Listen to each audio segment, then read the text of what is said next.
The phone rang at 3 a.m. Jimi Hendrix put down his guitar and answered. Miles Davis was on the other end. And the question Miles asked stopped the music forever. The apartment was quiet. New York City, February 1969. A small room in the village with thin walls and a window that looked out onto a fire escape. Jimi had been playing for hours, not practicing, just playing. The kind of playing you do when you're alone and the notes are just for you. His Stratocaster rested against his knee. An ashtray on the nightstand. Half-empty glass of water. Scattered pages with chord progressions scribbled in his handwriting.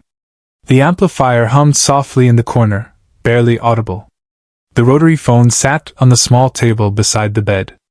It almost never rang this late. Jimi looked at it for 3 rings before picking up. Yeah? His voice was quiet, rough from not speaking for hours. Jimi.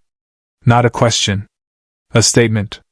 That voice, unmistakable, even through telephone static.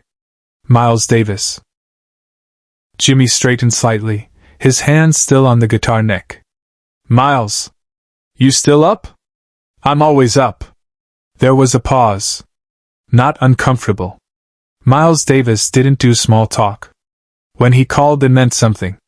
I need to ask you something, Miles said finally. And I need you to tell me the truth. Jimi's fingers stopped moving on the fretboard. He set the guitar down carefully, leaning it against the amplifier. All right. When you play, Miles said, his words coming slow and deliberate. Who are you trying to prove something to? The question hung in the air. Outside, a car passed on the street below. The radiator clanked. Jimi looked at his reflection in the dark window. I don't understand, Jimi said quietly. Yeah, you do. Miles' voice carried weight but no edge. Every time I hear you, I hear someone playing like the world's about to end. Like you got to prove you're the best before somebody takes it away. And I'm calling to tell you something. Jimi didn't respond. He just listened. You already are, Miles said. So stop. Hendrix didn't raise his voice. He never needed to. To understand why that phone call mattered, you need to understand where both men were in February 1969. Jimi Hendrix was at the peak. The Jimi Hendrix Experience had just finished a European tour. Sold-out shows. Screaming crowds. Magazine covers calling him the greatest guitarist alive. He'd taken a Fender Stratocaster and done things people didn't think were possible. Woodstock was months away. His face was everywhere. But success felt like quicksand. The more famous he became, the harder he played. The more people called him the best, the more he needed to prove they were right. Every show had to be bigger. Every solo had to be faster. Every performance had to destroy the one before it. He barely slept. Barely ate. Just played. In hotel rooms. In studios. In that small apartment at 3 a.m. Playing like if he stopped, someone would realize he wasn't actually that good. Miles Davis was different. Miles had already been the best. Multiple times. In multiple eras. He'd invented bebop, then left it behind. Created cool jazz, then abandoned it. Built modal jazz, then walked away. He was 42 years old and had stopped caring about being the best years ago. What Miles cared about was the truth. Not the truth of technique, or speed, or virtuosity. The truth of what the music was actually saying. And lately, Miles had been listening to Jimi Hendrix. Not at concerts. Miles didn't go to rock concerts. He listened to the records. Late at night. Alone in his apartment on the Upper West Side. Playing Jimi's albums and hearing something that bothered him. He heard genius. Absolutely. But he also heard fear. He heard someone playing so hard, so fast, so loud that the music itself was getting buried under the need to be impressive. Miles had been there. 20 years earlier, when he was young and trying to prove he belonged on stage with Charlie Parker and Dizzy Gillespie. He remembered what it felt like to play so hard you forgot why you started playing in the first place. So he picked up the phone at 3 a.m. and called Jimi Hendrix. Not to criticize. Not to teach. Just to tell him the truth. You already are, Miles had said. So stop. Jimmy sat on the edge of his bed, the phone receiver pressed to his ear, his guitar silent against the wall. Stop what? Jimmy asked. Stop proving, Miles said. Stop showing. Stop making everybody remember you're Jimi Hendrix. They know. The question is, do you? Another pause. Longer this time. I hear you play and I hear someone scared the magic's gonna run out. Miles continued, his voice softer now, almost gentle.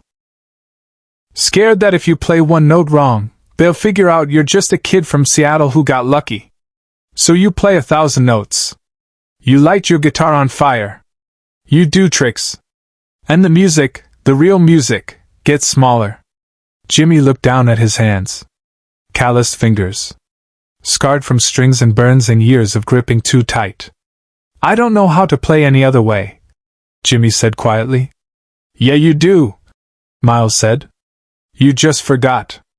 Or maybe nobody ever told you it was okay. Told me what was okay. Space. Silence. One note that matters more than 100 notes that don't. Jimmy closed his eyes. The room felt smaller suddenly. The walls closer. I play what I hear, Jimmy said. I know. And what you hear is beautiful. But you're burying it under all that other shit. The showmanship. The speed. The look what I can do. That ain't you. That's what you think they need from you. Subscribe and leave a comment, because the meaning of this moment is still unfolding.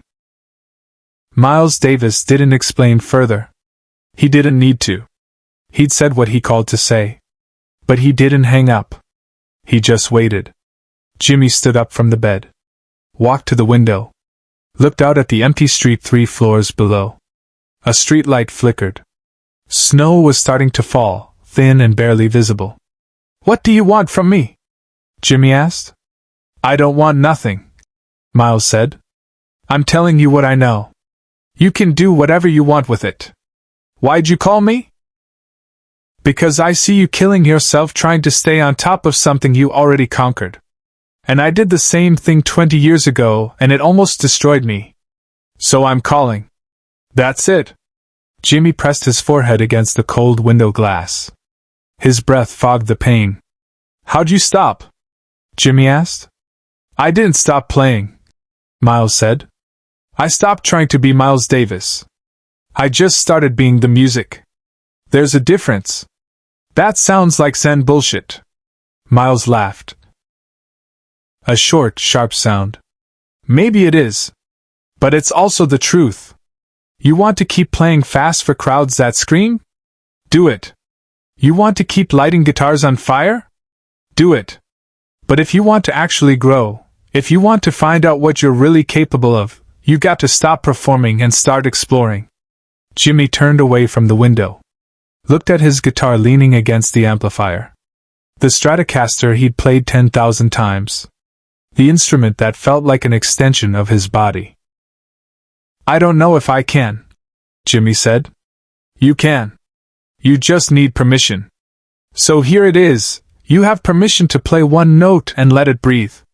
You have permission to leave space. You have permission to not be the loudest thing in the room. In that quiet moment, Hendrix did something no one expected. Jimmy sat back down on the bed. Picked up his guitar. Plugged the cable back into the amplifier. The hum returned, that familiar electric buzz that preceded every sound he'd ever made. You still there? Miles asked. Yeah. Play me something. Now? Right now. Through the phone. Play me one note. Just one. And hold it as long as you can. Don't do nothing fancy. Don't add vibrato. Don't bend it. Just play the note and listen to what it does. Jimmy looked at his guitar. At his fingers on the fretboard. He played an E, middle of the neck. Simple. Clean. The note sang through the amplifier. Through the phone line. Into Miles Davis's apartment on the Upper West Side. Jimmy held it. Didn't move his hand. Just let the note exist. 5 seconds. 10 seconds. 15. The note began to decay naturally. The sustain fading. The sound becoming something else. Not louder, not more complex, just changing. Breathing. Jimi listened. Really listened. Not to what he was doing, but to what the note was doing. How it filled the room. How it interacted with the silence. How it didn't need anything else. 20 seconds. 25. The note died. The room returned to quiet. You hear that? Miles asked. Yeah. That's all you need. Everything else is decoration. Jimi set the guitar down again. His hands were shaking slightly. Not from nerves. From something else. Recognition, maybe? Or release. I got to go, Miles said. I got a session in the morning. But I want you to remember something. What? Greatness ain't about how much you can do. It's about how much you can take away and still have it matter. You're already great, Jimi. Now go figure out what that actually means. The line went dead. Miles had hung up. No goodbye. Just the dial tone humming in Jimmy's ear. Jimi sat there for a long time. The phone receiver still in his hand. His guitar silent beside him. The city outside continuing its 3 a.m. rhythm, cars passing, distant sirens, the hum of life that never stopped. What followed stayed with everyone in the room, long after the last note faded. 3 days later, Jimi Hendrix went into the studio. Not for the experience. Not for an album. Just him. A guitar. An engineer named Eddie Kramer who knew when to press record and when to stay silent. Jimi didn't play any of his songs. Didn't play any covers. He just played. Slow. Quiet. One note at a time. Building structures out of space instead of speed. Letting silence do the work. Eddie Kramer sat behind the mixing board, listening through headphones, not saying a word. He'd worked with Jimi for years. Recorded every Experience album. He'd never heard Jimi play like this. When the session ended 4 hours later, Eddie rewound the tape. You want to hear it? Eddie asked. No, Jimi said. Keep it. Maybe I'll use it someday. Maybe I won't. Doesn't matter. He never did use it. Those tapes sat in Eddie Kramer's archive for decades. Some of them leaked eventually. People called them the quiet sessions. Critics didn't know what to make of them. They didn't sound like Jimi Hendrix. No fireworks. No virtuosity. Just music. But the musicians who heard them understood.